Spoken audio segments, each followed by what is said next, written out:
আপনাদের রুই মাছের দম পোক্ত দিয়ে ভাত খাওয়া দেখাবো। রুই মাছটাকে সাঁতলে নিলাম, সাঁতলে নিয়ে অল্প করে তেলে সাঁতলে নিলাম। দম পোক্তর মধ্যে আলু দেওয়াটা ঠিক হয় না, তো আমাদের বাড়ির ছেলেরা আলু ছাড়া খেতে চায় না, তাই একটু আলু দিয়েছি।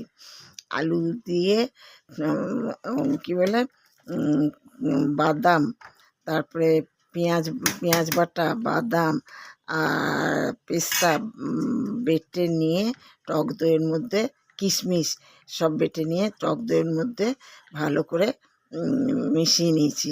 মিশিয়ে নিয়ে তেলে পেঁয়াজ কুচি দিয়ে নেড়ে চেড়ে আর একটু লঙ্কাও দিয়েছি, লঙ্কা গুঁড়া, লাল লঙ্কা গুঁড়া দইয়ের মধ্যে মিশিয়ে নিয়েছি। দইটা তো সাদা সাদা, 2 চামচ দই দিয়েছি।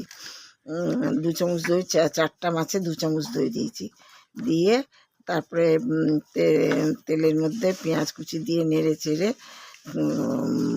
মশলাটা ঢেলে দিলাম, মাছগুলো দিয়ে দিলাম, আলুগুলোর সাথে কষানো ভাজা ছিল, আলুগুলো দিয়ে দিলাম। দিয়ে ভালো করে নেড়ে চেড়ে ঢাকা দিয়ে, ঝোলটা দেখছেন তো, কাশ্মীরি লঙ্কাও দিয়েছি যাতে কালারটা লাল হয়। দিয়ে তারপরে দিয়ে নামাবার সময় একটু ঘি দিয়ে নামালাম। খেতে খুব সুন্দর হয়েছে। আপনারা এইভাবে রান্না করে দেখবেন, খেয়ে দেখবেন, খুব সুন্দর লাগছে।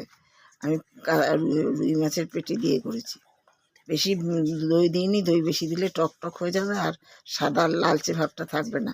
ওই জন্য কাশ্মীরি লঙ্কা টঙ্কা দিয়ে, হলুদ টলুদ দিয়ে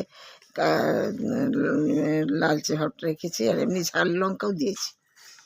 রাখলাম, নমস্কার। যদি আপনাদের ভালো লাগে তাহলে লাইক করবেন, শেয়ার করবেন, সাবস্ক্রাইব করবেন।